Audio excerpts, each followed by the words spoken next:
still feel at times like that patriotism is more appropriate than peace. So he did that. He got the scientists together for that. Enrico Fermi and that was all my father's work. Because Einstein had written a letter to Roosevelt saying, you know, the Germans are going to get this happening probably in about 24 months.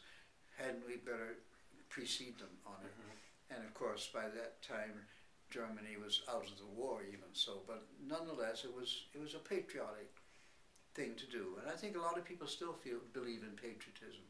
I'm sorry, I feel more about the patriotism of all beings on planet Earth, not just nations. But I'm sorry about that. You have, my dear friends, you have your own version of that. But as far as I'm concerned, all of us are on the planet here together. It's only one nation. It's called Gaia or planet Earth.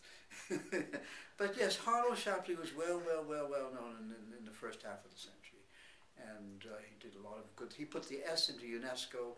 He put science into United Nations and other things like that. But he and I didn't really get on all that well because I'm the mystical one and he was the cosmological one.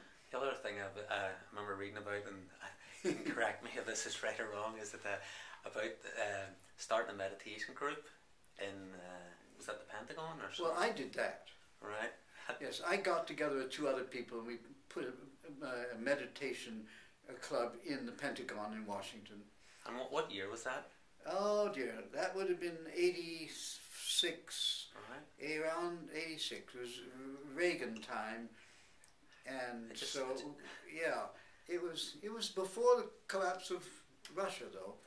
But it just sounds like such an unlikely place to have it, you know, and to be able to go in there and influence. Oh, you know, but Justin, you know, we have moles in all the organizations, even the ones we despise. That's why I temporarily accepted the knighthood from the Knights Templars, and they made me Sir Carl and my wife Lady Virginia. I didn't realize that their motives were fraudulent, and so I had to turn it back. But if you go to Google, they think I'm still there. So Google I don't know how to get it off Google, but it's still there. But yes, it's hard to say, but if we really recognize that even the things that we disagree with the most, I won't say what they are because that'll make some people feel uncomfortable, but there are things that I do not agree with around the planet right now, especially the fascism in Washington, but I won't say anything more about that right now. I'm part of 300,000 around the world that are ready to bring that down. Now that may mean that you can't put that on television. No, we can definitely put it on. And so I'm doing everything I can to make sure that that is thrown out as fast as possible.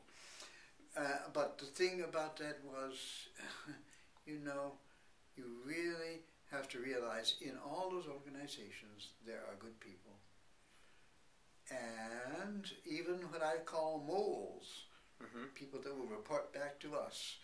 You know, I like to think of myself sometimes that we have a fly on the wall wherever there's a conference going on. And that fly on the wall, you know, hears everything that's going on and reports to us after it's over. And so they think they have a secret going on, especially the Washington of today, thank you. They think they have a secret, and we know it before the sun sets. So they're good people in the Pentagon. They're good people in all these places, and so that's what we put that meditation club together back then to have it. Along your journey and seeing how different governments do different things and how, you know, over this sort of, you know, decades upon decades, do you see a shift in the consciousness of people, you know, from when you started your journey to where you are now, and, you know, the contrast, you know, do you feel people are evolving? It's as though it's another world, as though we moved to a whole other planet. But I bring things back in the 1930s, because today I've just been with astronomers, and they all knew the people that I knew, and I was hearing these names I hadn't been thinking about for 40 years. But yes, the good news is it's very exciting. This time is now bringing out things we never dared to do before. It's not the majority. The majority are still doing the old stupid things and the oppressive things. 84% of the planet are living in poverty, you know, and all that sort of thing. And particularly in America and Britain and the UK, the state of life here is consumerism beyond belief, which is putting the rest of the world into substandard. Yeah, and I notice in my own experience, it's like, anytime you want to buy an electrical appliance, you buy it, it lasts for 12 months or 24 months, and then you throw it away. You have to throw it away, and it's so wrong, and I hate to do that, and if possible, I'll always try to buy a better quality product that will last longer, but even to do that, I know. Manufacturers do not have a vested interest in their product lasting. Well, 10 let me years give you out the good years. news. Most of them are being made in India or in China. Yeah. Now, the questionable thing is, are they being paid enough? But they're being paid more than nothing. And so, from that standpoint, why have it made here, where there are other jobs that people can do, and jobs that are not quite so, how should you say, material, futzing with things, manufacture, I don't know, whatever it is. We have enough of the internet with the intelligence and things like that to do more extensive things, more things in the left and right brain than they do out there.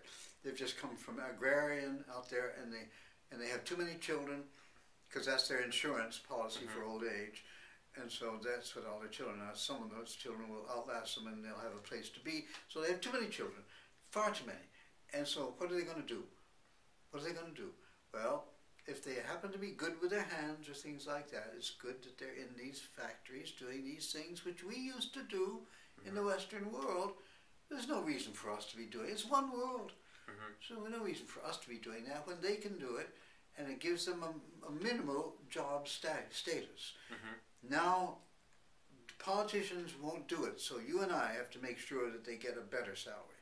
I'm not saying that they are being well enough paid, but at least it is things that we don't do here anymore. I suppose as well, it's like when we're out shopping that we always make ethical choices. To look and see, choices. are they fair trade? Where have they been made?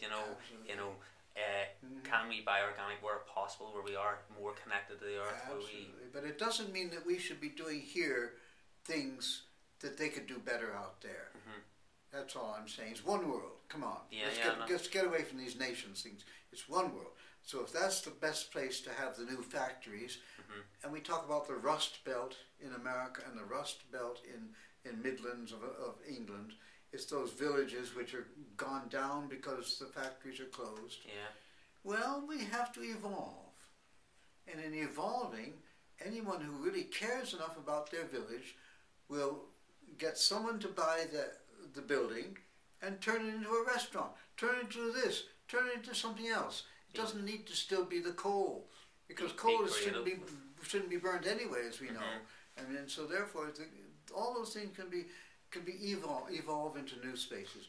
So what I'm saying is, why don't we go for evolution rather than for revolution? And also, why don't we go for evolution rather than just staying the same for generation and generation and generation and generation? My great-grandfather dug coal out of that hole, and I'm going to do it, 200 years later? Ridiculous. Come on. And so... The other thing as well I was reading about you was that on your journeys to, I think you were in India, and you were speaking on healing. Yes. And this is where, I have a real passion about, how people can sort of use their minds, or, there's so many different levels, and then there's this higher spiritual dimension. And, I'm aware of through different techniques, through hypnosis, through NLPs, through, nutrition, and there are so many ways to heal ourselves. Then also you've got the spiritual dimension, which is something that I'm not that familiar with, but I know there's a great value there. And if you give us your understanding, or how could we apply this in our spiritual lives to bring about? What do you call your foundation? The foundation for visionary medicine. For visionary medicine. All right. Now I will redefine medicine. Isn't it anything to do with taking pills or anything to do with pharmaceutics? Okay, let's just get that out of the way, because medicine is also defined as a consciousness thing, not just as a material thing. So I'm talking about medicine which is mind, medicine which is spiritual, medicine which is beyond pills and outside intervention. The system was designed, if you want to say by God, you can, is